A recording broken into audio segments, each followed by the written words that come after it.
that word collaborate, because that's been the essence for us as well. And I must mention here Varun's contribution, Varun Jain. Varun and I work very closely, and someone who you don't see here, Nidhi Kapoor. So Nidhi, Varun and I, we work very closely together. Some of you may have spoken to Nidhi. So she's been unwell and unfortunately missing out.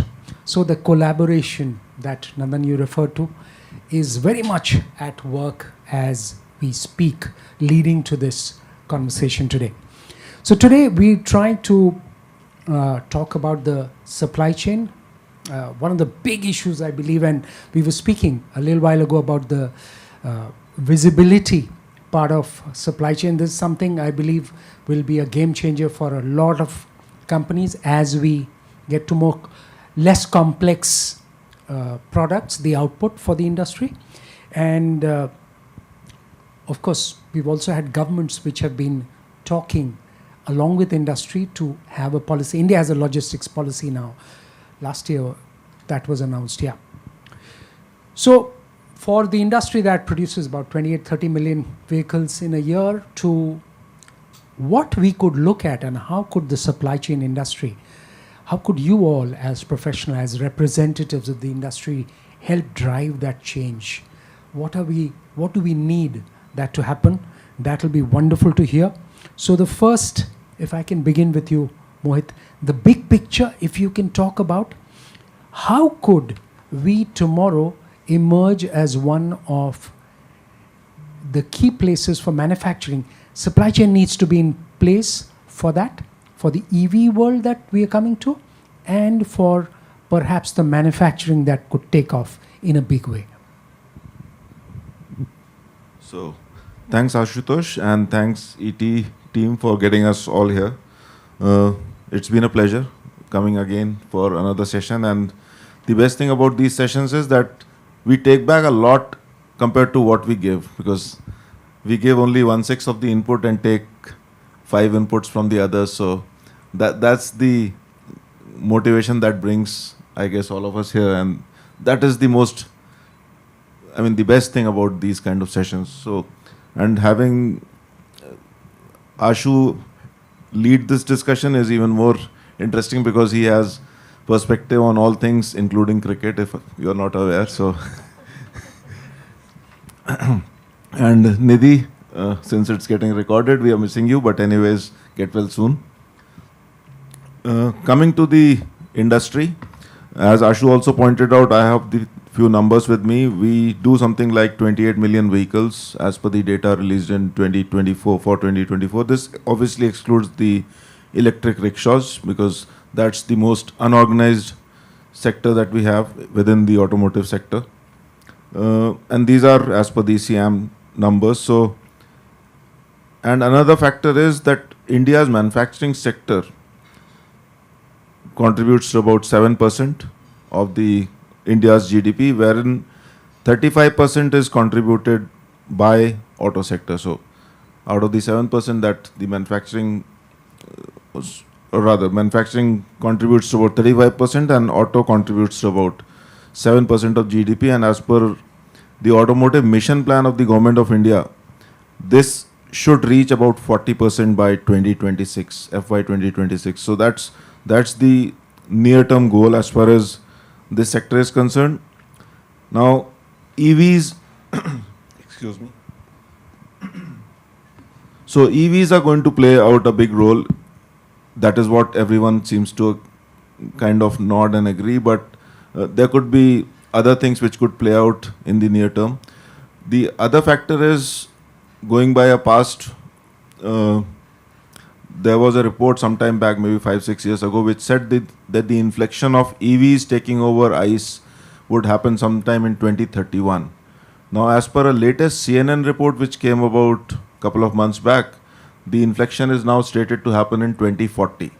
So the shift is already happening as far as the inflection of EVs. When I say inflection, the number of EVs getting produced, taking over the number of ICE engine vehicles getting produced, is going to happen in some time in, say, 2040, as per the latest report. So there's still some time to go. Now, there are two tracks playing out in the EV space. One is the two-wheeler space and the four-wheeler space. So when we talk of two-wheelers, the cost of ownership of a two-wheeler over a life cycle, the delta between a ICE engine and a EV engine or EV vehicle is close to 50%. So that makes the EV vehicles a bit more, or rather more attractive to the buyers, because then the overall cost of ownership for the life cycle is almost 50% lower than that of ICE engines. But the delta in case of four-wheelers is about 24%, and that too is uncharted territory. So that's where the traction is not happening at the pace that it should or it could. So this is the other thing which is playing out. Plus, there's a lot happening on the battery space. The nickel manganese cobalt oxide batteries versus the lithium iron phosphate batteries. Now NMC batteries charge faster and have a higher range, but they cost more. So this also is going to play out over the medium to long term. Now the thing, as far as Indian story is concerned, why two-wheelers will ride at a faster speed as far as EV adoption is concerned, because India is a power surplus country. When I say power surplus, we have installed capacity of 442 gigawatts as of 31st March 2024, and the peak demand that has been hit is only 243. So plus the power generation cost in India is much lower than the other countries. So in fact it's lower than the inflation. So the cost of power which is going to get used for EVs is another factor which is going to make EVs a bit more lucrative as far as India is concerned. I have a few other numbers. I think we'll come to it as we go on. Okay, that's very interesting. So I'll try and keep the cricket analogy going. So, Pradeep, tell us, for the China plus one, so much of talk, and last 3 to 4 years, ever since COVID, we've heard so much of that, and we actually get to hear anecdotes of companies wanting to move to India. While it's a very complex thing to unfold, but what should the industry be watching out for so that we actually get that feeling of the ball being hit out of the park? Okay, when we see China, the first perception in the mind comes is cheaper product, and the quality is also susceptible, because we are at an outlook where we see China for a cheaper product which we buy in India, like Diwali lights and all, and also the lithium cells being produced in China are cheaper that we are assembling in India now. The foremost thing which carries across the globe is China being a cheap metal supplier, but the quality is questionable. So here in India, we have a much more edge when we talk of now aeroplanes being made, tanks being made, fighter jets being made in India. The quality is at the benchmark. So I think as the India industry should look for a better, robust, reliable and reproducible products to supply into the global market to take a edge over China. So but it is too early, but yes, we can dream of in next 10 years that we will be surpassing China on export of products of automotive parts specifically across the globe. So, Amit, because this disruption is happening, and look at some of the global alliances, and I was just reading through some of that. Honda Nissan alliance, now Mitsubishi joined. So I think this happened just about a month or so ago. There was another one, Daihatsu, Suzuki, Subaru, Mazda, another big block. What does that mean for Indian companies? When you're looking to be part of an alliance, can we go as a neutral entity where we're trying to have an agreement or have some kind of relationship with both so that entire industry grows, India grows? Thank you. So in terms of this global changes happening, so this was something in the company I work. So there used to be a CEO, a pioneer in auto sector. Maybe you heard the name, Sergio Marchionne. So he was a man known for the turnaround stories. So he forecasted, I think he passed away some 10 years back. So 15 years from the current date, he forecasted the only way to sustain in auto sector is something in case you combine the platforms, because the way, at the speed, the customer taste is changing. It is not easy to sustain for a OEM sector unless until they combine. So now when I see this, even the company, I used to work with Fiat, so now they are Stellantis. So they acquired Chrysler, now they are merged with Peugeot, so they are one of the joint. So I see what he said, how it is turning around. So definitely this is the only way to sustain, I agree. Now coming back to your question, how can India contribute? So maybe again, using your cricket analogy, it's always best to try to play in your home ground. So definitely you will not get a chance to play every match in your home ground. So maybe I will share some example. Nowadays there is a latest trend, and you may be aware, software driven vehicle. And just a common analogy, ADAS, a vehicle communicating with each other. Once you are in perimeter of 5 meter or so, you will get an automatic brake. So now coming to the, again, my statement on home ground, Indian strength, definitely we are trying to compete with China, but it will take time in terms of manufacturing or the factory of the world. But our strength is definitely software. And this is something I will say I am observing is contributing a lot to all the global players, not only to the tier 1, but all the OEMs. If I'm not wrong, somewhere around 1 million software engineers out of India is working dedicatedly for this engineering sector, not only auto sector, but technically it is called Global Capability Center. What does it mean? All the IT companies are using Indian talent, means Bangalore, Noida, Gurgaon. So all these sectors are basically known for this Global Capability Center. So whatever vehicle, whatever technology you see worldwide, 90% of the software behind that will be either originating from an Indian company, or in case it is MNC, even then they have a capability center in India. So definitely our strength, as I mentioned, is IT. So we are leveraging that. Then definitely we have to be aware. We have to keep our eyes open, because nowadays competition is there, but thankfully the kind of talent, and I will say the number of engineering colleges, the kind of graduate engineers we are having every year, and thanks to the leader like Infosys, Tata, they forecasted this I think 40 years back, and nowadays you see almost in a single campus 100,000 engineers coming out at 5 p.m.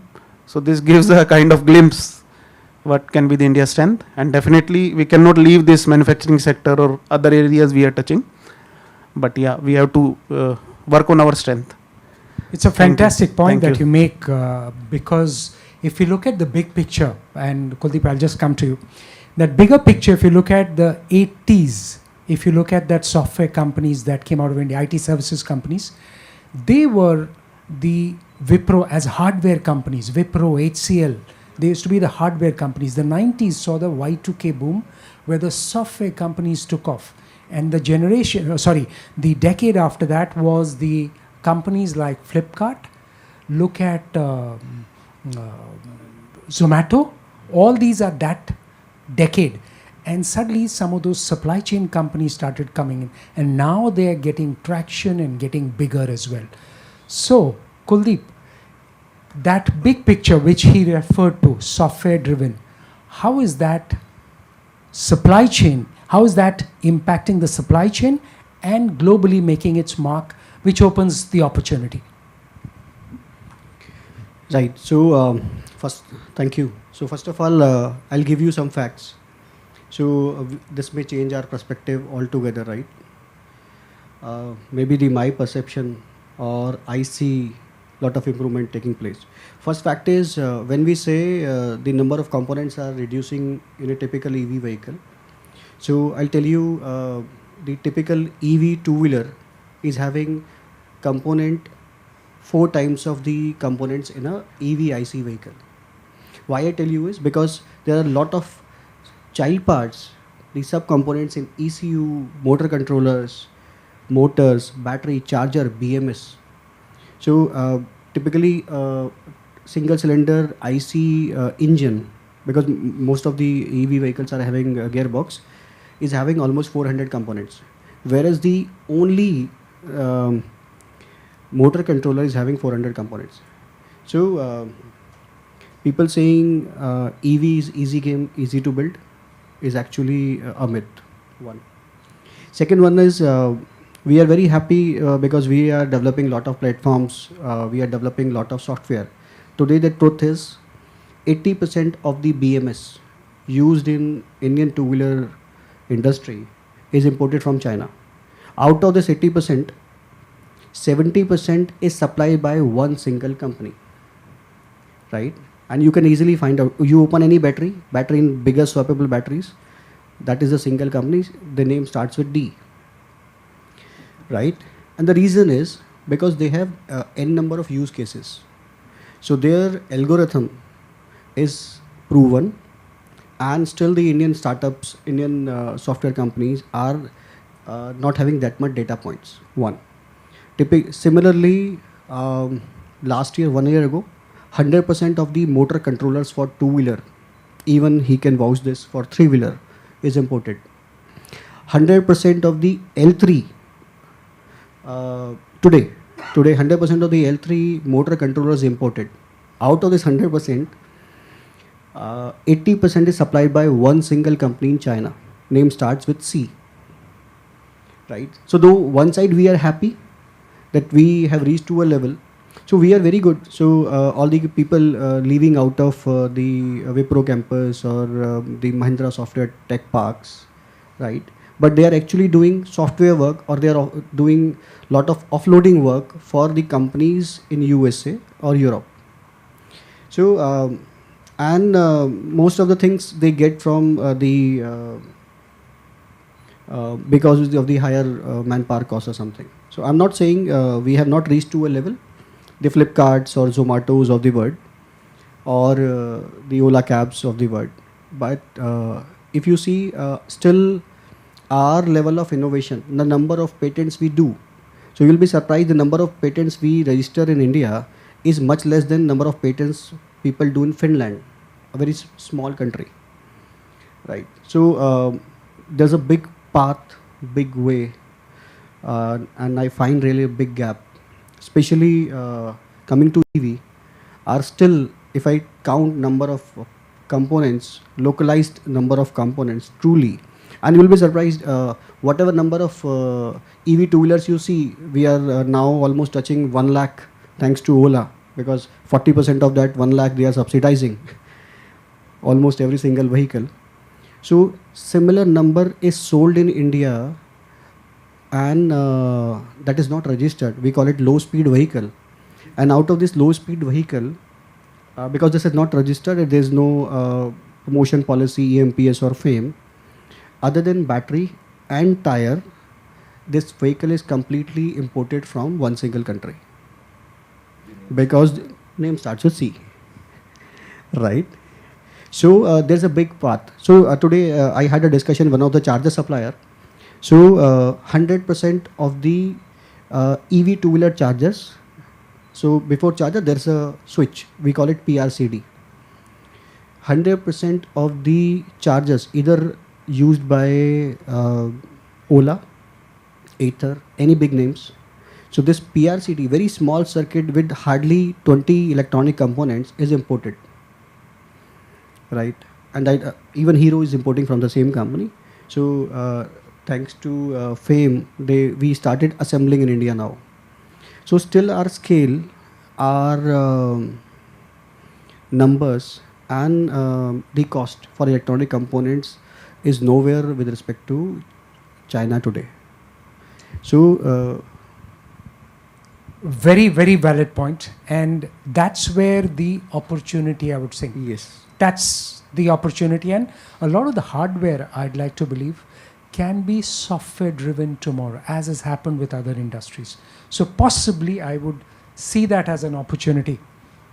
Jaspreet, would you like to come in terms of adding, while the supply chain, we'll come to that supply chain, how do we build that supply chain of tomorrow? And software also has that supply chain, so that some of these issues, typical India-wide could be addressed?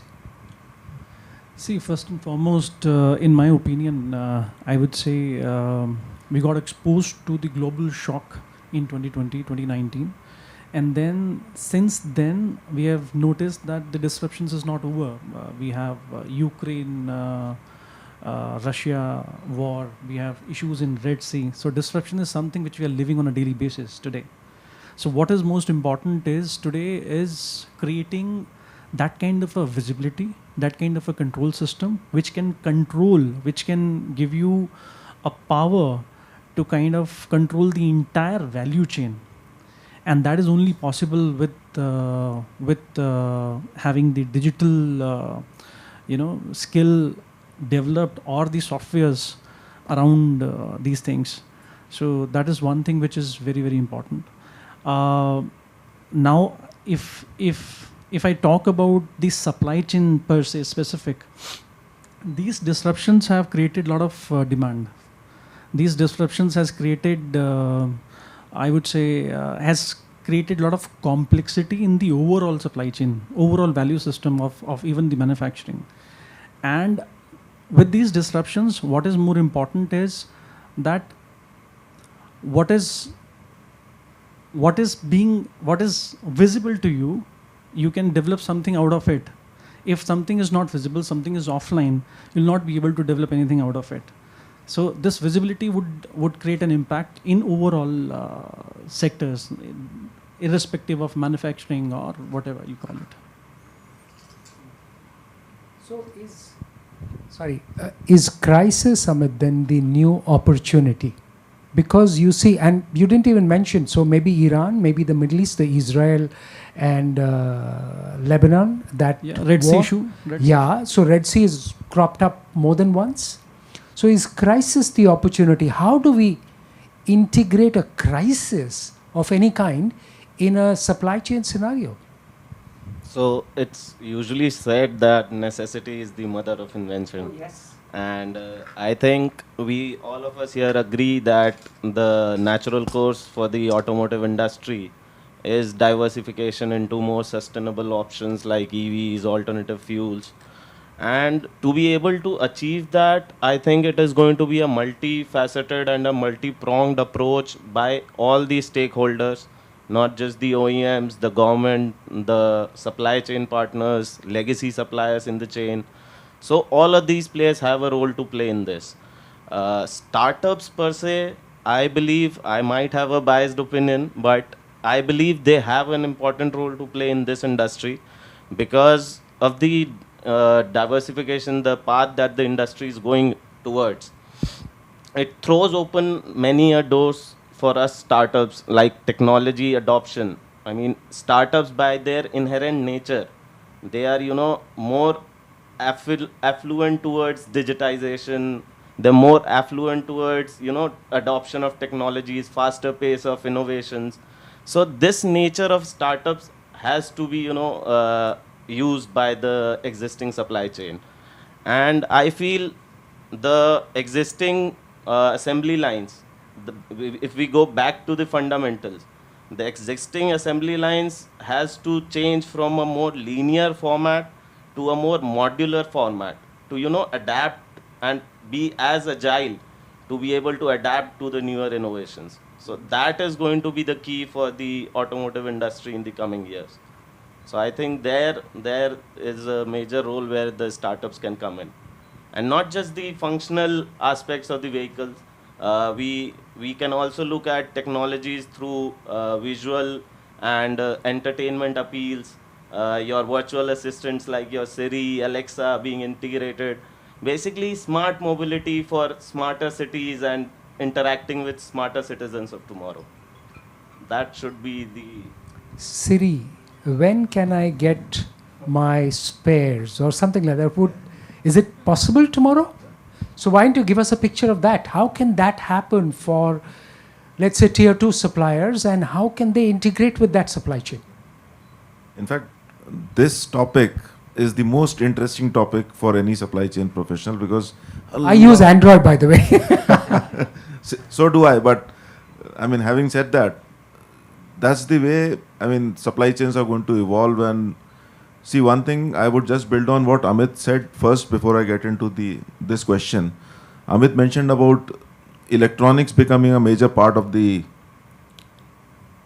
automotive space. So from an 18% penetration, it's just about 22% right now. And just by the turn of the century, it's projected to go to about 30%. And this is as per a Red Seer research. So 30% of a vehicle cost is going to be made out of electronics. And it's going to increase further. So going by what it used to be maybe 1 or 2% in the early 80s, we are getting to 30%. You never know, it could get to, with the connected vehicles and everything, it could get to 50% or whatever. And now coming to this question of end-to-end connectivity and responsiveness of supply chain, startups, I'm not saying just because there are two of them here, startups are the ones who are going to drive this behavior going forward. They are the ones who are going to enable the end-to-end digitization of the supply chain. It is for the auto companies to adopt the way the offers that they bring to the table or the opportunity they put on the table, because they are the guys who are going to link your supply chain end-to-end. And the term that I've coined for that is 3C. The 3 C's would stand for connect, communicate, and collaborate. So I want my entire supply chain end-to-end, from the supplier to the customer to be connected real time, because the first C is connect, the second C is communicate across the chain, and once that starts happening, the collaboration will happen. So this trigger at the right end of it or the leftmost end of it should transmit real time, and this is where the enablers come in. Obviously, their products and services have to be commensurate to the cost expectation of the auto OEMs and the auto suppliers, because technology, if it comes at a prohibitive cost, it doesn't lead us anywhere. If it gels with our overall way of working and helps us improve, again, there's a research which says, a recent research which says companies which are looking at improving the operating efficiencies are looking at mainly 3 or 4 things. One is waste reduction, productivity enhancement, and most importantly, optimizing the inputs for optimizing the output. So all this can happen once you have a integrated or well-connected supply chain. So the smallest trigger in any bit of the chain should help you take a countermeasure there and then. So easier said than done, but you guys need to understand our pain and build systems and processes so as to give us that connectivity, because sitting on as a supply chain leader, I should be able to forecast what's going to happen. A Red Sea crisis, I know it's going to happen, or something of that kind is going to happen. You should be able to throw out options as to how I can mitigate that crisis in the easiest possible and the cheapest possible manner. If that starts happening, the adoption is going to be much faster. So guys in the automotive space are the ones whom you should be looking at hiring, because people who know the wherewithal and what goes and what not are the guys who are going to help you design the best possible systems. A IT guy it's going to be something akin to a rally, wherein you are driving a sub-Saharan car rally, wherein you need a very good driver. The driver has to be something like a startup, but the co-driver has to be something, the old stuff, who knows the terrain. So he's going to guide you, navigate the terrain, and you, with your skills, are going to do it faster. That's going to be the game changer. So I love the way you've put it, and I'll come to you, Jaspreet. So the point that you made was about some of the issues around cost, maybe, so that it shouldn't be prohibitive. So I'll probably suggest, or probably flip the question a little bit, how can you show that value so that cost in some way becomes probably a non-issue? So the full stack technology-driven organization would work on data. Today, the entire industry is working on these spreadsheets, and again, as I said, they're working on the offline data, which doesn't make any sense. You need to really get into a trouble and go backwards and find out the data and work on that. But the full stack technology organization would work on the real-time data, which will for sure enhance the efficiency, and it will enable you to take your decisions very, very fast. With that, the second stage comes wherein we do a lot of workflow management. the automated workflow management with a lot of AI into that. When I say workflow management, that means you're avoiding surprises because it is being choked digitally, not manually. So if you're avoiding surprises, that means you're little less exposed to the risk and consequential damage. There, the larger, I would say, exposure goes in the consequential damage in the entire supply chain, I would say. So if you're working on that, eventually you see a lot of value coming on the table if you have the real-time data flowing into a system, AI working, and a workflow management thing, which is an integral part of the full stack supply chain. So that would really, really help. And eventually it is impacting your cost. It is bringing your cost down. Why this has happened? There have been organizations which are there in the industry, I would say from 200 years and 300 years. They have been developing a lot of systems, right? But at the same time, they're so large, they're so big today that any change they would want to do, they might take years to do the changes, and it is a huge, huge cost. There come in the startups like us, because we are starting from the point wherein there is a need, and now we are bringing the technology which is required today, which is kind of, we're not working on a technology which is phased out in last, 20-30 years. So we are already advanced, working on those directions, and cost is something which is very, very important for us also to kind of deliver on the table, because if the manufacturing or the industry is growing, we are growing with them. So that's the integral part of it for sure. So you spoke about LLMs, is it? Large language modules or something? Yeah. I'd like to add. Sure, please. We have evolved from the hunch-based Excel sheets to the time where we were talking of deliveries in days. We were keeping inventories to keep us safe. Now with more transparency, like Amazon telling you that your product is arriving at 3 o'clock in the evening, you are more aware and transparent. The technology does the feed. So we can stop the evil of inventory where the cost is incurred. It also holds your space, the space where you can do the manufacturing. There you keep the dead weight, which is inventory. So you can, if you are transparent enough through technology, you can reduce the inventory carrying costs. Also, you are not having any surprises because you are having a transparent information flow. Earlier, when we talked about supply chain, when we started supply chain understanding, it was about the information flow and the material flow. If the information flow is live, then your planning is better.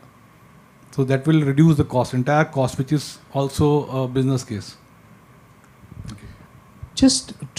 Sorry, you wanted to come in? Just a thought, because we are actually doing it.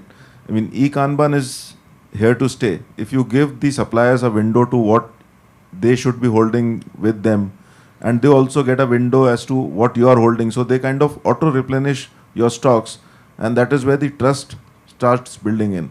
If you are transparent with your partners, then a lot of evils of inventory, as Mr. Ghai mentioned, get taken care of. And the leaner the company, the leaner the inventory, the better it is, because you are saving up a lot of petty cash flows for that matter. And that every small bit counts. Yeah. Yes. I will add to this. In 2008, we were dealing with Bossard. So they had a smart bin concept where the live internet connect was there, and they could sense the hardware requirements live sitting in their room. Okay, and that saved a lot of cost to us, because if everybody in the supply chain will like to tell me, the major problem is a C class and a D class part, which takes major of your time, because the value is low, but the effort goes in and the follow-ups that goes in is huge. So that way, if the through internet, somebody is tracking your availability of material and your supplies are ensured, so you leave a lot of headache beside. Okay, why I wanted to come to you, exactly the point that you mentioned, maybe the C and D class part. There, the cost could be impacted big time with some changes in the crisis that you mentioned. What possibly is a technology intervention that could change it? With respect to inventory or material procurement in the auto industry, in the current scheme of things, where we come in, we are suppliers to tier 1 and tier 2 vendors, component manufacturers of OEMs. So the way we help them out is we give them customized solutions, so as to not hold any inventory at their factory floors, or not to have any capital investment in the form of processing facilities for that raw material, which we are doing it outside of their factory floor. So all these things, I think, with the EV space coming in, the complexity of the products, at least in the transitioning phase, when you have hybrid and plug-in hybrid vehicles, you will have to have ICV and you will have battery, both of these systems. You will have more components, and you will have newer components in the form of battery packs, transmission lines, motors. So naturally, a startup or a new age company which tech enables the entire procurement, the entire flow chain and the life cycle of the product. Traceability is a very important function in the auto industry. You need to know the raw materials that went into producing that finished product. So tech can easily do that. I mean, that is the role tech can play, and I don't understand why it is. I mean, it's a no-brainer basically. So I think this is the way: just-in-time inventory, traceability, warehousing solutions for reducing the inventory cost for the existing players, newer component manufacturers, not just for the finished goods or the raw materials, but also for the recycling value chain. Like you have EVs, batteries. There's a startup, I think, in the name of Loham. These guys are recycling EV batteries, and because the market is not mature enough in India, they are importing it from European markets. So I think there's a role to play for startups in this, the tech enablement of the entire supply chain and reducing the overall costs. Okay, so let's now focus a little bit about the changing market dynamics. And Kuldeep, the product life cycle, typically what, as a kid, I remember people having ambassador cars for probably 20 years or something like that, 15 years for sure. There was no regulation of 10 years and 15 years then. But if you tell it to a younger kid today, they will be shocked beyond belief. How does the supply chain get used to that, of that agility? And of course, some of the associated issues. Very valid point. And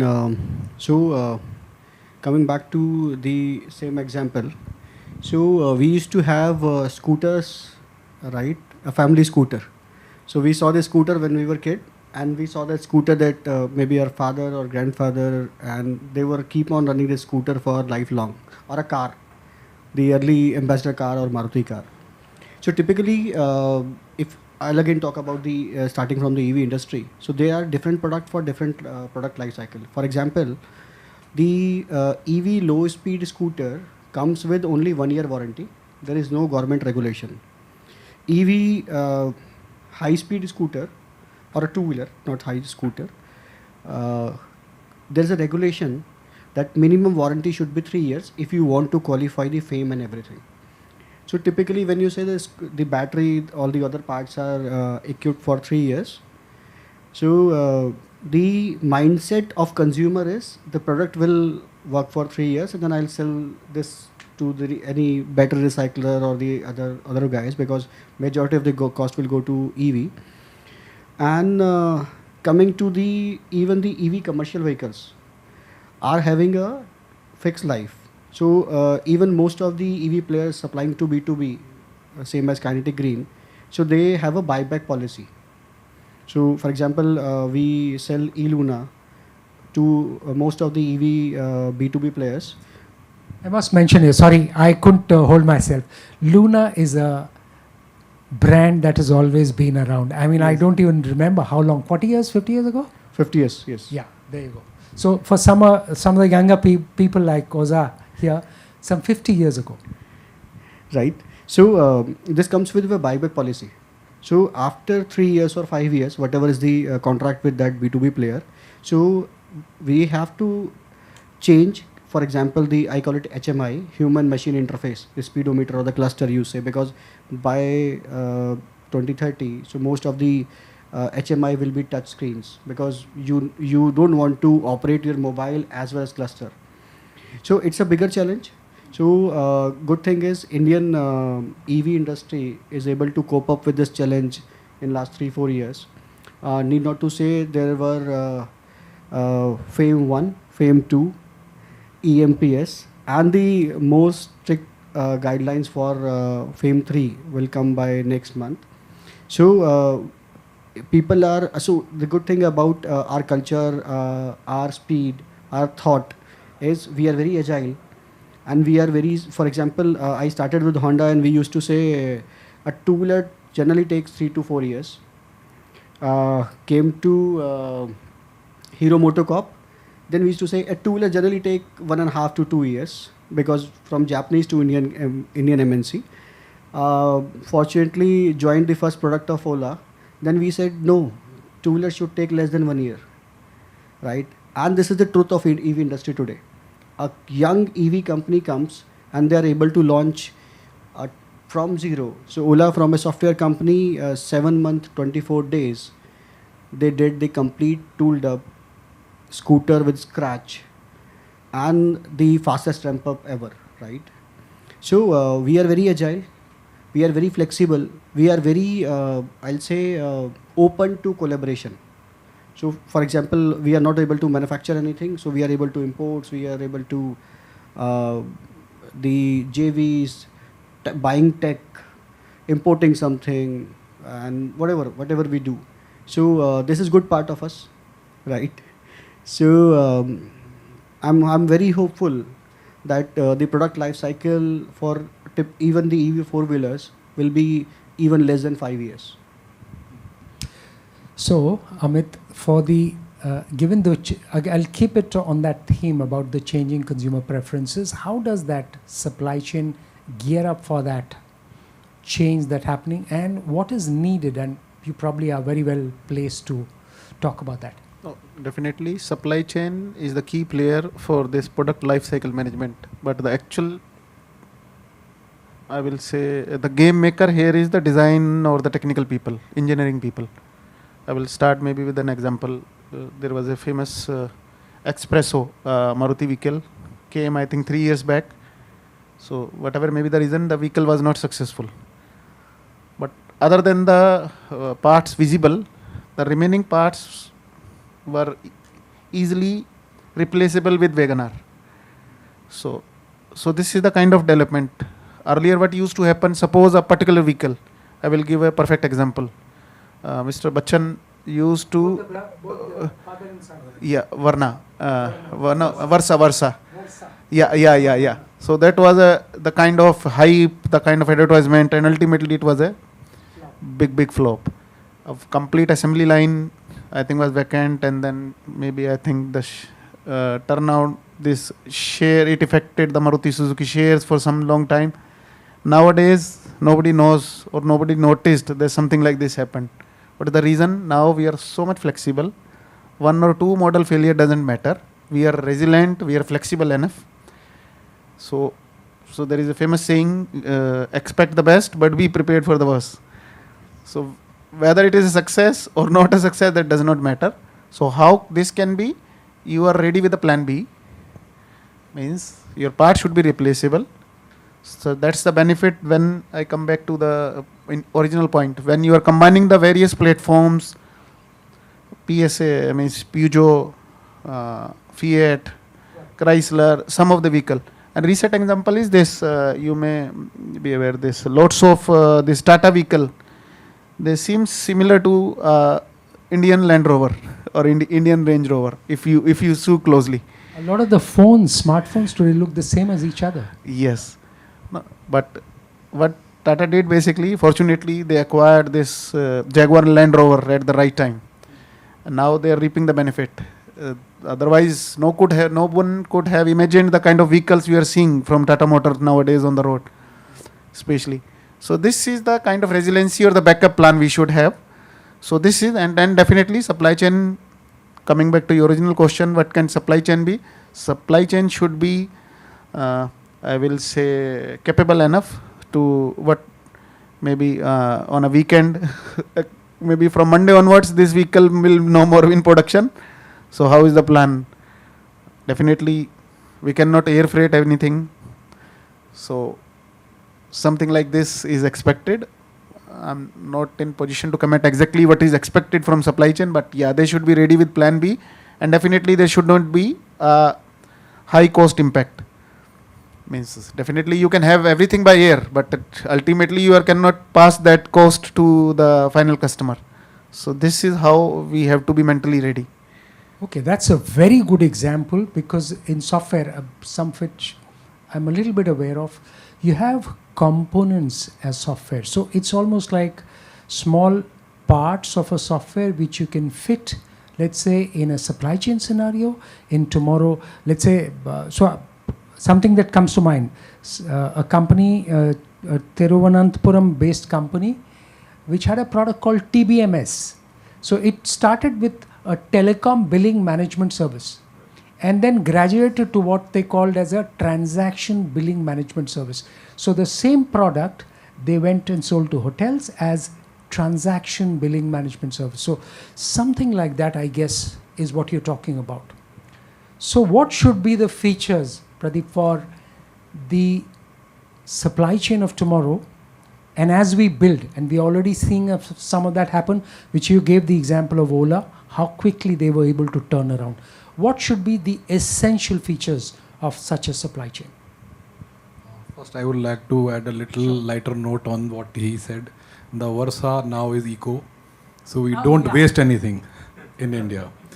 So other thing is, yes, supply chain, as rightly said by a few of my co-panelists, that we have to adapt to the new, way of thinking from a hunch-based and Excel sheet-based supply chain, from a data analytical based supply chain, where we can make an informed decision. So whatever decision we are making are informed. We are well aware of that is the data based on which we are making decision. Earlier was, say, I remember one of my boss, he was telling me once, तो देख लियो जुलाई में ना number जो है बिल्कुल गिर जाएंगे. This was all hunch and experience based. But now nobody talks of JCB not being sold in July and August because of rain. So the entire customer behavior of buying changes in decades, now in years now. So what I'm talking of in a funny way is now what we see in mobiles, there is always a software update. There is going to be a supply chain update next time. So I remember I used to call STD booths to track my trucks. Now I get information in hours of delivery. So supply chain has to be ready with the advancement, because customer expectations are growing. They see with Amazon, they see with other companies, they're delivering in hours. So the supply chain has to be ready with agility to have a change from the customer end for the last mile delivery address change. So they can change the delivery location just hours before the metal is getting delivered. Now, as we grow, and we come from a background where we saw an experience-based terrain co-driver who knows the terrain, and people who are innovative and they are able to take the risk. With people like us, we are growing and evolving from the people from our age. We are evolving from a technology we are used to play with marbles to the way we are playing on the mobiles with our kids. We have evolved a long way. Now we are adapting to the supply chain of future. And we are the lucky ones who have evolved in such a large span.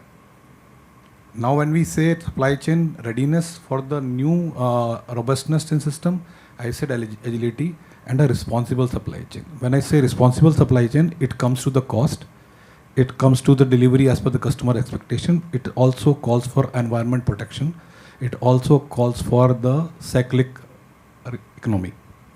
So fantastic point that you made, and that gets me to what we hear from companies. So a Zepto tells me they're going to deliver in 10 minutes. So does a Blinkit.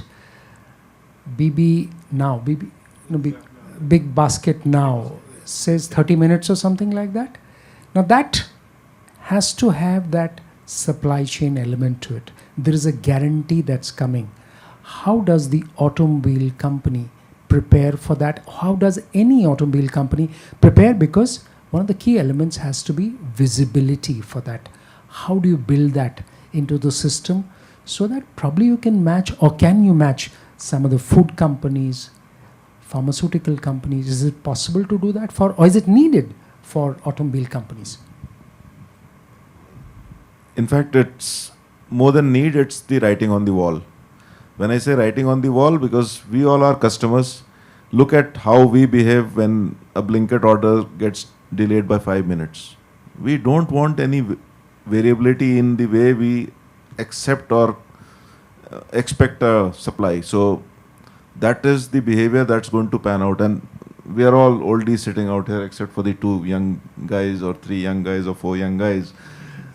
Now, the next generation, or the Gen Z as we call them, are even more impatient. I mean, if we oldies are becoming impatient, look at their behavior. They've been used to it from the birth, or at least from the time they were 5 years old or 10 years old. So that's the kind of change that's happening.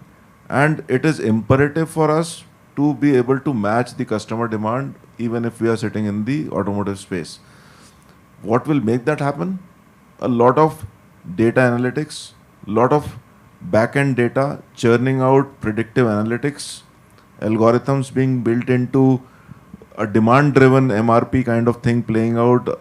You get a demand projection, you do a mapping of how it panned out over the past few periods, and then plan your productions accordingly. I mean, it not just optimizes or gives you visibility, it also optimizes your resources, because then you exactly know what you need to produce, how much you need to produce, and if you are connected throughout the chain, then the chain also knows what they are supposed to deliver. So even if the achievement is say 95% or 2 sigma or thereabouts, this will bring about a transformation in the way companies behave and respond to customers. So every company has to become extremely customer centric. Customer centricity, I mean, if your customer has demanded X, you better give him X at the time that he had asked for. There's no another way, because if you don't do it, someone else is going to do it. So companies which build systems and processes to become agile and responsive to the customer needs are the ones which are going to play a bigger role in the future. There's a lot of collaboration which is happen. Look at the way Marutis and the Toyotas of the world are collaborating to provide similar vehicles under different brand names. So companies will no longer be sitting in silos. You'll see a lot of consolidation happen even in the EV space. There might be 15-20 players right now, but 5-7 years down the line, you will just have the rule of 3 playing out. So at best you could have 4 or 5 or 6 good players in the game who will dominate the market. And the OEMs, or the ones who have a wherewithal, for example, a company like a Hero MotoCorp, which has an extensive network, or a company like Maruti Suzuki, which has an extensive network, these are going to put in the millions of or big money into this game, because they are the ones who have the network and they can harness that network to capture the market. The others, the startups in this space, especially the EV vehicle space, will find it tough, because the big boys will come into play. Once they see that the opportunity has come, they're just waiting in the wings. And once they sense that the opportunity is there for them to get into the EV space, they're going to make it really big. And they have the money and the deep pockets to do it. So a lot of transformation is happening. Sure. So we'll just come to you. I would like to add on this. I dream of a supply chain where we have a supermarket of parts. Customer comes in like a subway and tells मुझे MRF का tyre चाहिए, मुझे ये Excel चाहिए, मुझे इतना speed का gear चाहिए. So it is already happening. I hear in Germany, somebody was mentioning to me, cars, you actually suggest what you want in your, what features you want in your car. See, it used to happen in the high-end cars, wherein an Audi used to give you the choice of fabric and all that. But that's descended down the supply, down the levels of the product categories. So even the lowest value car, the customer is going to demand similar stuff. A Dell computer, for example, they used to order it online. Sorry, you wanted to come. Just to add what Mr. Mohit and Mr. Pradeep has just said, With respect to the expectations from the supply chain, I would say eventually in times to come, AI would take over the basic expectation, the basic business what we are doing today in times to come for sure. And then what is expected out is already available in the market today as well. There is a possibility to track things at the SKU level right from the material requisition stage till the end. Now today the global players are also expecting us not to just do point A to point B deliveries. They are expecting us to help them out in a way that their operations get more and more efficient in the entire value chain. I am being asked a question, can you collect my money from my customers in Europe? As a supply chain organization, I need to collect the money. I am being asked, can you contact all my suppliers, do the consolidation, bring me the cargo in my different 250 sites across the globe? I am expecting to do that.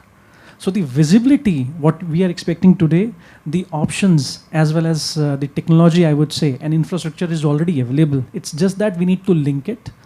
What is important to understand is that with how we can link it is to have the skills both side. It might take time to have that skill at the other side. At the same time, it's evolving, I would say. And it's evolving very, very fast. And I would not even say 5 years down the line or 10 years down the line. 1 or 2 years down the line, what we are talking today, I would say most of the organizations, at least the global ones first, as a first mover, would be doing all these things. Okay, that's a very interesting point that you're mentioning. And Aman, coming to the OEM supplier relationship, that is changing because of some of the dynamics that you are explaining here.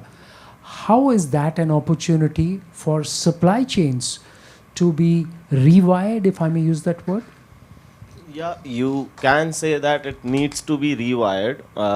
The other way out, or it should be supplemented with, remolding the existing stakeholders as well. I mean, it's not like they cannot be skilled at this level of tech that we come in with. It's quite easy to enable them as well, the existing legacy suppliers. Newer entrants, like I said, for newer components, battery packs, transmission systems, you would need newer entrants as well. So a kind of collaborative approach between the existing suppliers and newer entrants in the market is the right way forward, I think. Given the experience that you've had, Kuldeep, the data part, the agility part, the supply chain part, and ultimately the finished product, which comes into the finished product, how could that be a dream come true? What kind of building blocks could make it a dream come true?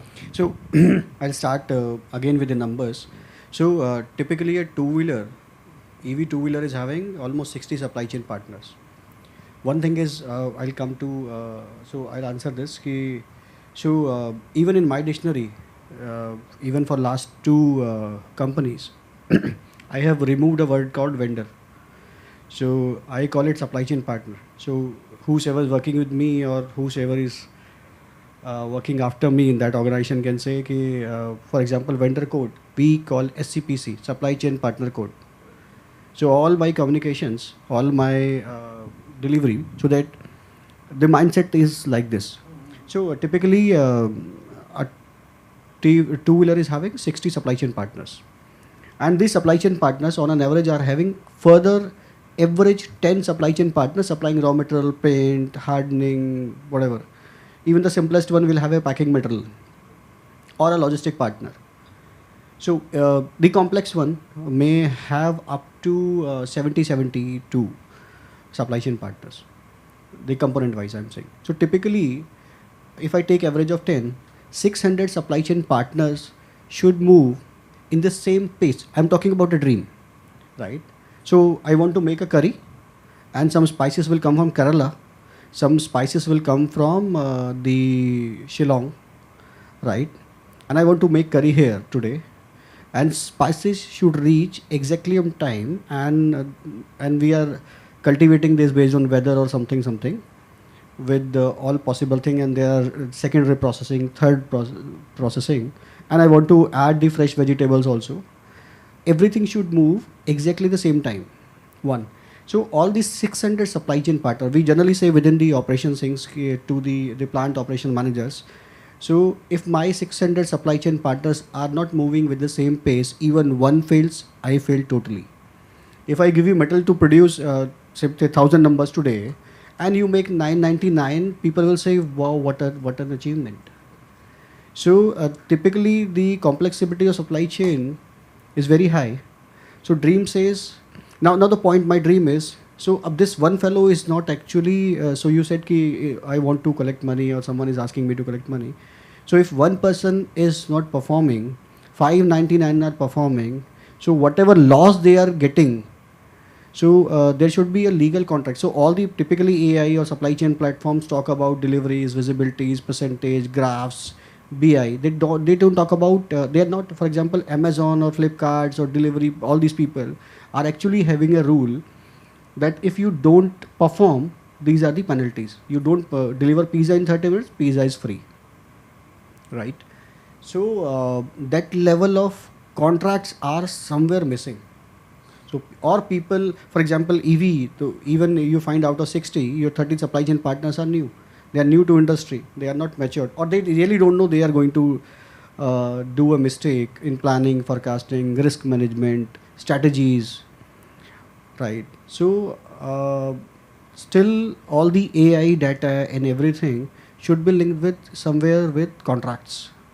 So typically, all these examples of customization, we always talk about European or US countries. The reason is they are very tough in contracts. So may their development time is 3 months, their contract time will be 6 months. But they'll ensure that you are binded with contracts. If you are losing something, if you are not performing whatever your deliverables, so you will pay for the remaining 599 guys, irrespective you are bankrupt or whatever happens. So typically this is a dream. I plan say 1,000 vehicles tomorrow till last this thing. All my supply chain partners, logistic partners, packaging partners, even the service partners are so much aligned that they get, okay, this task came to my workflow and I need to do insurance at that time when vehicle is leaving, transit insurance. So everything aligning, even the best of best softwares, SAPs and whosoever it is, are not having all possible things, so that I can plan vehicle in one column and all the workflows are done, and if someone is not performing, the intimation goes back to the remaining 599 and this is okay, let me save my inventory because maybe this fellow is not performing. So that's a big dream to have, obviously. But let's try and do some of the India focused opportunities, and as we integrate more and more with the globe, the supply chains integrate, the often spoken about China plus one takes shape.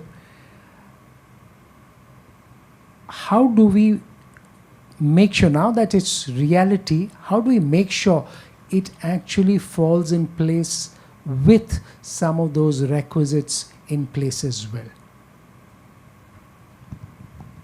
So before we get into that, let's do a quick reality check. Now we say India is going to do this, India is going to do that. I'm going to take a few names which may not be good to hear, but that's the actual fact. Now India's manufacturing market size is almost similar to that of Vietnam and Malaysia. Look what we are talking of. Manufacturing market size being similar to that of Malaysia and Vietnam. Yes, exactly. He's got the numbers spot on. And we've been hovering on that 15%, in the 13 to 17% band for the past so many years. And unless we do some radical changes, for example, on the ease of doing business, Malaysia stands at number 12 in the world. And Vietnam is, although it stands at 70th compared to India's 63rd, it's really moving fast. And I've been there recently and I've seen the kind of infra that they're building, the kind of incentives that are happening or taking place. So chances are that we may be into a very, very tough war, not just with Malaysia or Vietnam. There are others like Thailand. I mean, again, to give you some numbers, first the labor cost, Vietnam, Malaysia, Bangladesh, Indonesia, China, all of them have cheaper labor compared to India. When I say cheaper labor, the earning per labor could be higher, but the productivity is what makes them cheaper.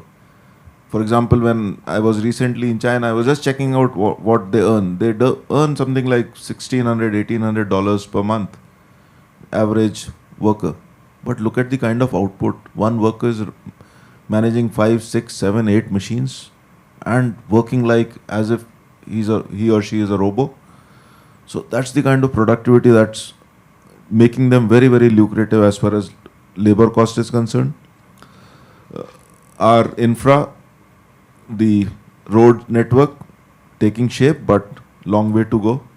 We can't be compared to any good developed country. I mean, we have 100 kilometers of good roads spoiled by 5 kilometers of a stretch, which will make you grumble the whole journey. So that's the kind of thing. Vietnam, as Ashutosh was mentioning about India, Vietnam manufacturing GDP as a percentage was 17% in 2010. It's gone up to 25%. That 25% is the dream for Make in India. That's the target.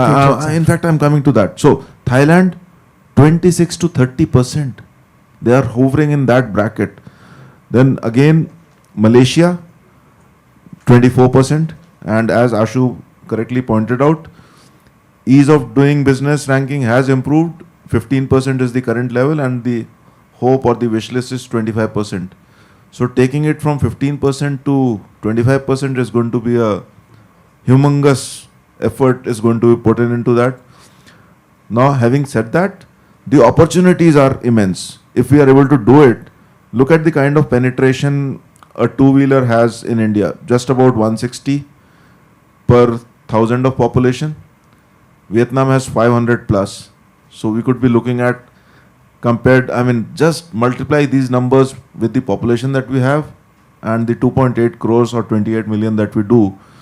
We could be looking at within India doing something like 10 crores, and the global opportunity, again, as per as research says, 110 to 130 million is what we can export on a annual basis. That's the kind of opportunity, because the whole globe wants vehicles and they want the cheapest ones.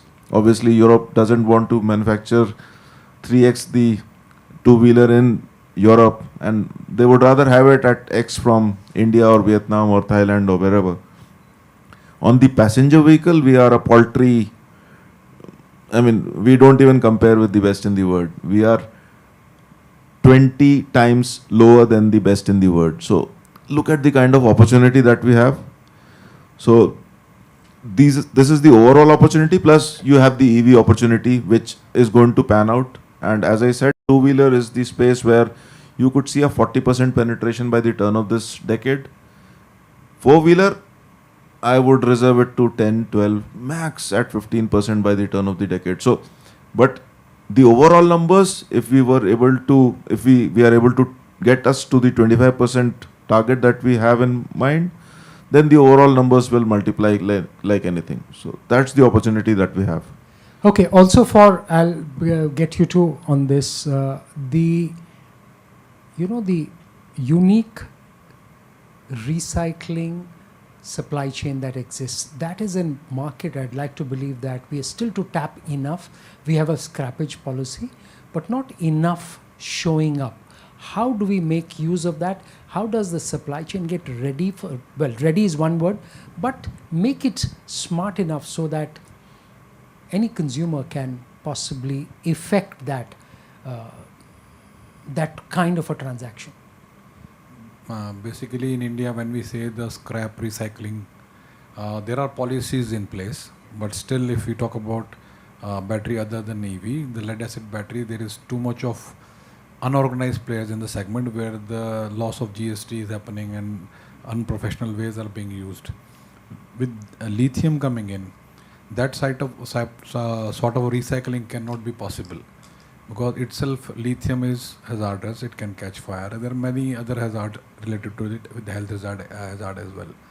So government has to be strict on the policy where the OEMs which are making the vehicles have to ensure with the life cycle ending, the buyback of those batteries happen. So that they give a cost where the consumer itself, they don't wish to go and sell it to anybody outside this OEM. That has to be a compulsion. So they have to restrict that there are professional recyclers in place, because if the circular economy is not in place, we are going to end up with a heap of lithium in India, which will cause a major health hazard going forward. So putting in place, we should have professionals coming in from international, collaborating with international players, which will be doing the recycling in India. And in any case, recycling, India is the recycling hub of world. Whatever you dump, we recycle. Yeah, shipping comes to mind immediately. Along. So that way, India can, with collaboration, can become the lithium recycling hub as well. But it has to be a responsible supply chain, clearly. Amit, would you like to come in, please? No, definitely scrap or idle recycling situation is a dream, definitely. But maybe Mr. Gadkari, I think 2 years or 3 years back, launched this scrap policy. And definitely it is directly related to the kind of affordability. For example, I'm planning to replace my car. In case I'm getting something 10%, I can choose to go to this authorized scrapper. But in case, just an layman example, I'm getting 20% as my reselling cost, maybe in Bihar or maybe in UP. So I will prefer to do that. So somehow there is a gap between the dream and the actual situation. So ideally, yes, and definitely on the lithium side, I agree. You gave a perfect example of shipping. So this can be the situation, but on the terms of overall complete vehicle scrapping, it will take some time. Okay, also, I think no conversation today can be devoid of AI. So that intelligence in the system, which could also help companies predict, larger companies predict some of that, reading out the data patterns. How could that play out? Is that an opportunity that's already happening? Could you give us a broad picture of that? So I can again talk about the supply chain thing with that. And as I said, there have been disruptions in past and it's going on. Now customers, the end users and everybody is expecting, as Mr. Mohit was also saying again, the predictive analysis. And with predictive analysis, these suggestive alternatives as well. Not just the predictive analysis, it will just give you the information. What would you do the information? You need a solution as well at the same time. With this AI and a lot of technology and data, when it crawls into different kind of availability or a source of information and brings in one piece, it helps first customer to take decision. Second, if the system, if you improvise it, if you keep on investing in such system, it can be evolved into suggestive operation model as well, right? It's not a job which we do today. It's a job which will evolve in times to come. The more and more AI we would use, the more and more data analytics we do, it can at the first stage, it can predict. And then at the second stage, with the countermeasures, it can start to give you a suggestive solutions to solve your problem, which is possible. It's not that it's not possible. It's just we need to use it. We need to effectively use it, and start to engage at each and every step, each and every process. I'd like to come to you, and again, correct me if I'm wrong. Perhaps typically Indian, it may not be Indian, but from what I hear from companies, demand will pick up in the second half of the month, maybe after 15th, target pura karna hai. How does a company like yours manage? Or is it just a sales issue? Incidentally, this is an issue that we negotiated quite recently with our company. I mean, this struggle was ongoing for quite a few months, and this was the idea behind. I mean, we should not be chasing targets towards the end. I mean, You should have processes in place. You should have people with the mindset, to be equally dedicated at all times. You should have clear cut goals, clear cut targets given to your people. You should have systems in place to be able to emulate these targets into actions. So I think that is a mindset change that needs to be driven by the people leading. And I think we Indians are typically Supply. So just on a slightly serious note, so the supply, let's say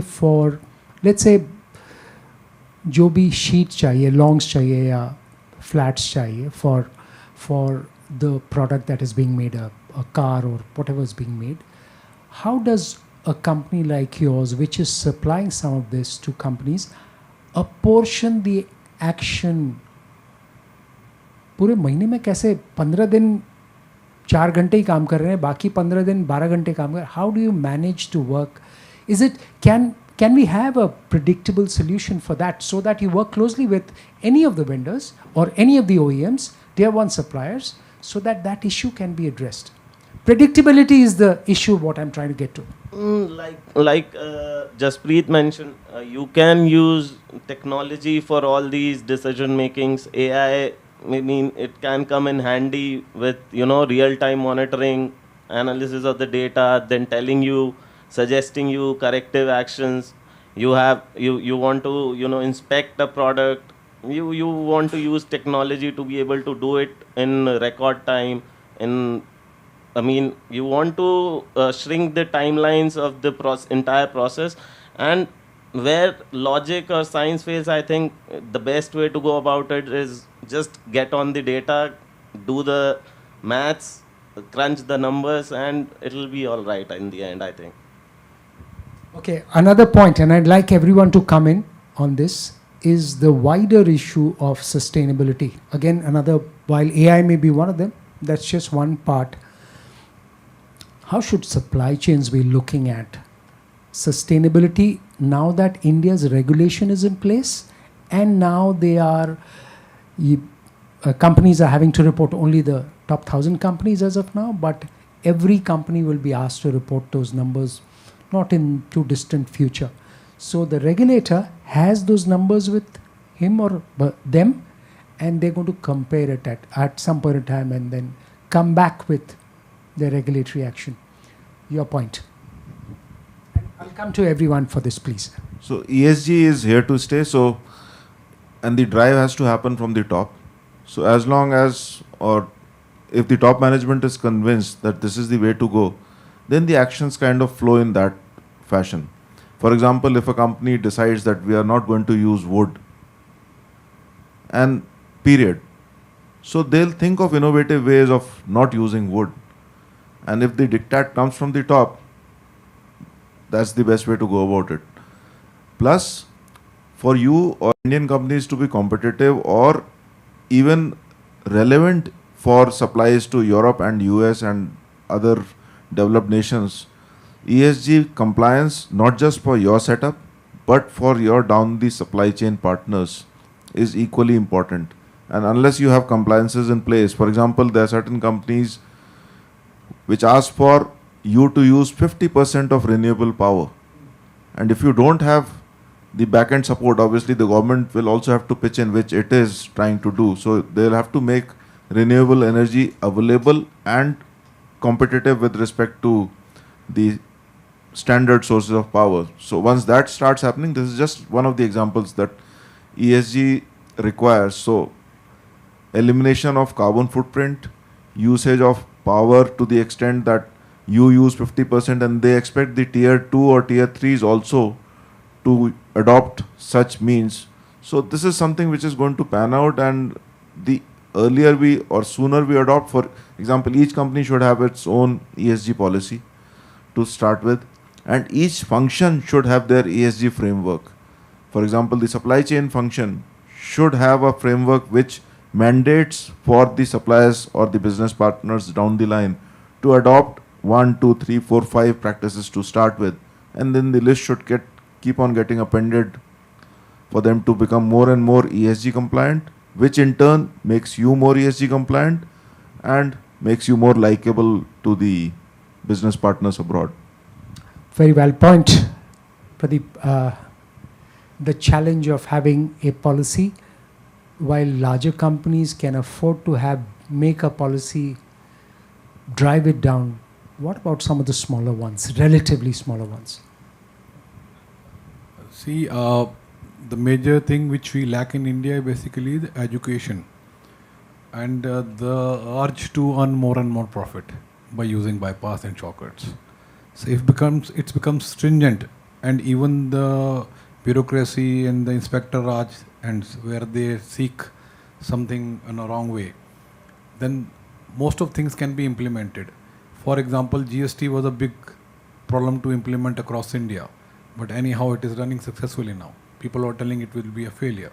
So there is basically stringent focus from the top strata percolating to downline to ensure that it is implemented. So any registration to new companies, smaller companies given now onwards should be with the recyclable and renewable energy. So all those things which are bad for environment and also not very cost effective should be replaced by renewable and recyclable. Very interesting point that you've raised, because the new Electricity Act gives you as a consumer, you, when I say companies as well as individuals, the right to demand green power. So while it may not be practically possible, but legally now we've taken the first steps. So I thought I'll just bring that perspective. No, Yeah. no, definitely I like to add to what Pradeep just mentioned. It is a question of definitely education and the kind of, you can say, a mindset. First, maybe I will start with non-auto. Suppose you're going to a hill station. So how many of us are carrying our own bottle? Or Bisleri? Yeah, definitely. Most of us can afford. So Bisleri and lots of byproduct of drinking Bisleri. This is just an example. So this is the kind of mindset, and it cultivates everywhere. Any company owner having a succession plan, maybe his son or his grandson will be the ultimate owner. So whether, what is the kind of planet we are living for the next generation, this is the mindset we need. Maybe I started with Japanese companies, I think 20 years back. And this is the kind of mindset they have. The MD used to have his own coffee mug every morning. He's washing by himself. That is again Japanese culture, but no cup, no disposable cup, ultimately zero waste in the evening. This is the kind of mindset 20 years back. And see where we are. So same, not only from the policy driven or compliance point of view, this mindset should be there. When we're putting up a new plant, rain harvesting should be there, not just for the occupation certificate. It should be ultimately, and recheck every year whether we are truly recycling the rainwater or no. So I will say there is lots of steps to cover, but Starts with the mind. Yes. So I see a lot of change in last couple of years. Especially nowadays, if you see, a lot of startups are funded by the global funds. And when the global funds are investing to a company or organization or a mindset, so they comes with their own policies. So they are very firm that you have to do all these practices. So one very good practices we recently started is, so there is no target, this is our own target. So we'll do travel carbon footprints, whatever we did in the last year, though there will be a number of more employees, but we'll do 80% of the last year. So we calculated how many people, by default finance data, you can say how many people took flights. So what was the flight from Delhi to Pune? This is this many kilometers. So by default, whenever you are putting some claim or something, so this will calculate that how many people are using trains, travel, coming to office by EV. So we promote EVs, right? So we say, okay, if you are coming, so try to use the public transport or come by a sharing car, or then use your own EV, then pool these EV. So the admin and HR is by default they have the parking data, who is parking, how many people are coming, how they are commuting. So there's a change, there's a significant change, and people are committed, the big houses are committed to themselves, and within quarterly, monthly, different discussions, they say that this month this was the annual average target. So this month we did better than this, or we were actually worse than this. So I'm sure the change will come. And again, I see a lot of population, a lot of people. So I was just telling before this session that 70% of the people before buying a typical two-wheeler, they think of EV. Out of the 70% people, 40% thoroughly evaluate all the possible options, the service center nearby, the average, the price, the cost of ownership, whatever, or they consult to someone, a sales guy or their friend or whosoever is buying the same brand. Fortunately, unfortunately, though this is a good number, the EV penetration is increasing like anything. So two-wheeler, this is close to 6% today. Three-wheeler, this is huge. So if you see, more than 50% three-wheelers are EV today, whatever lead acid or lithium. Four-wheeler is also increasing gradually, though there are challenges of the power stations or the charging stations. So I'm sure the education level is increasing. And I say every 5 years there's a new generation. So maybe in next 10 years, so there'll be 2 different generations. So this will be a considerable point, and there are a lot of tech is coming to a place. Your phone will tell you there's a night, you switch from the bright mode to the night mode, or there are a lot of small players coming to the home lighting and everything. So there is no movement. They will your light will automatically switch off. They will see your temperature, the room temperature versus the fan speed, and your typical behavior. So AI comes into place. So they say कि I generally feel comfortable at 25 degree. So if someone was using the same common drawing room AC at 19 degree, maybe my son. So when I am into the room, so the automatic temperature will be 25 degree with the same level of fan speed or something. So with tech coming into picture, the global exposure coming into picture, so I'm sure the gap will be bridging this gap as fast as possible. Is that? Yeah, I think it's working. Yeah. It's working now? Okay, good. Okay. It's a very, very serious subject which cannot be ignored. There are many activities, there are many initiatives people at individual level are taking, companies are taking. I would say that is still not enough. Now, cost is also a concern. The implementation of reduction of the carbon footprint and all, the feasibility of it is a bigger concern. And I've been into a discussion with various global supply chain heads and various forums to discuss the possibility of kind of implementing a sustainable solution in the supply chain. Cost has been all the while cost has been concerned. So I would say there are 3 or 4 different parameters with which we can discuss about it. Number 1, what we can do today, keeping the cost into checks. What innovation we can bring into the existing process with which we can increase the efficiency, reduce the carbon footprint, and achieve our milestone with respect to the sustainability drive. I'll just give you 1 or 2 examples. For example, we were working on a project with L'Oreal. They were using wooden pallet in a container stuffing. And then they are driving because they fall under the Paris Agreement. It's a French brand. So there was a lot of discussion, workshop around it, and then we proposed a solution which is replacing the wooden pallet to a paper pallet. What did they achieve? The cost, the transportation of the pallet from multiple countries, and eventually increase the efficiency of a container stuffing. So it's not always about the cost, it's about innovation as well, if we seriously give a thought about it. Now, the second stage, if you have evaluated your existing supply chain process, existing things, whatever you can change on the table, you have changed the plastic bottle to the glass bottle, whatever initiatives you have taken in order to kind of change it and keeping the cost in check. The second stage, if you still would want to achieve more, there are there are possibilities with carbon insetting, meaning transportation by the use of replacing the diesel vehicle with the EV vehicle for the supply chain, using this sustainable aviation fuel in the flight rather than using the normal aviation fuel. It will come with a cost for sure. Using the biofuel in our industry, in our container export, we can use biofuel in the vessels if the infrastructure is there.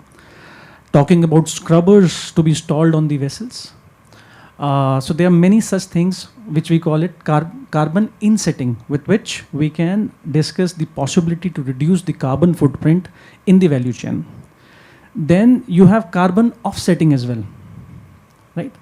Wherein you can invest or you can kind of promote the idea of implementing new greener energy production, solar plants and all that stuff. Again, there is another thing which is called carbon credits. You can buy carbon credits as well in the market if you really want to. And with those carbon credits, the investment goes into the sustainable solution across the globe. Carbon offsetting is the option. So there are many options available today. We cannot give ourselves an excuse of not seriously looking into the climate change and its impact. It's a business need, whether we would want it or we don't want it. Eventually, each one of us sitting here in this room will have to play with it, eventually. And there are possibilities. That's a very good perspective to have for everyone. Final word from you on, one of the challenges that's happening. So Europe has a carbon tax, and that is an issue. You're increasingly seeing that point that we discussed about some of these protective non-tariff barriers that are coming in, and that flavor of different governments wanting that. If you want to have a point of view, we can extend it by a couple of minutes. Would you like to comment on that? How does it impact the supply chains and the companies, upstream companies as well? The tax barriers, they definitely, push you towards localization, nearshoring. I mean, that is how they, push the companies and the countries towards, producing in their own country. Secondly, I think these, in the longer scheme of things, I think it's to be looked at from the point of view of sustainability. I mean, should not be overlooked from that perspective, because ultimately we should be able to contribute in whatever fashion we want to. And it has been an ongoing debate between developed and developing nations as to, with the ozone depleting and the greenhouse gas exchanges between the developed and developing nations. Developing nations are at a stage where they want to grow, they want to build industries, they want to build infrastructure, and all of that comes at a cost. But developed nations have all that in place, and they want to, charge developing nations for this.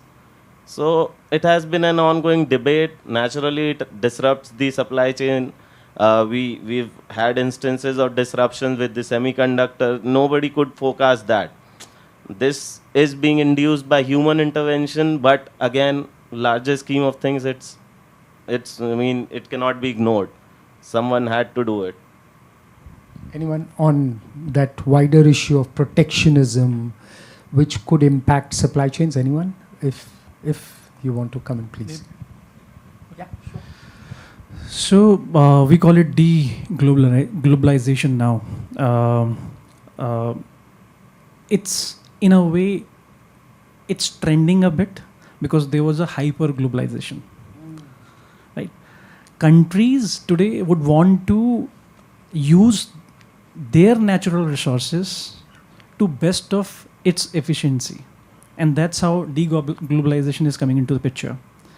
In the name of climate change, in the name of global disruptions, in the name of corporate strategies, in the name of geopolitical issues, it's an important thing which is evolving. Is it good? Is it bad? It has its pros and cons. For us in India, I would say it's both good and bad. Good in a sense that at least now we'll try and talk about diversified market, new markets. We'll go to the new markets. We'll not stick to the one market, or we'll not dependent on just few markets. So the suppliers out of India would now try and think that how they can diversify. They can go to different countries. How they can create a domestic consumption, or create a domestic resilience, I would say, more than just depending on one nation, on one area. So at one side you have the issue, and it's purely not based on one thing, it's based on many factors, as I said, geopolitical issues, climate change and all that factors. But on the other side, it is bringing a lot of opportunities on the table as well. When we say that they are restricting, they are putting tariffs, it's their problem too. The cost of a t-shirt or a shirt being produced in Bangladesh, Vietnam and India versus if you try and start to produce that in Europe, it's impossible. One, they do not have labor. Second, it will inflate, or I would say it would bring the inflation in place if in case they restrict it. But at the same time, we should not forget, as Aman also said, that sustainability and climate is also a major factor. So I would not say it's good, bad. It's a need, and we have to evolve with that. And it's a change which we need to accept. More than one world emerging, perhaps? Yeah. In fact, I have a similar dispassionate view as he just mentioned, because we are discussing resilient supply chains. Now, the 4 pillars of a resilient supply chain include sustainability as one of them, the other 3 being agility, localization and culture. So localization is a part of the overall resilient supply chain, because then you are more responsive to the geopolitical scenarios or the black swan events as may happen. So it's in the interest of the global community at large to be doing this kind of stuff, wherein a lot of localization happens. It opens windows for companies in India to expand abroad, and I think we should look at it very positively, because that's something which is going to play out.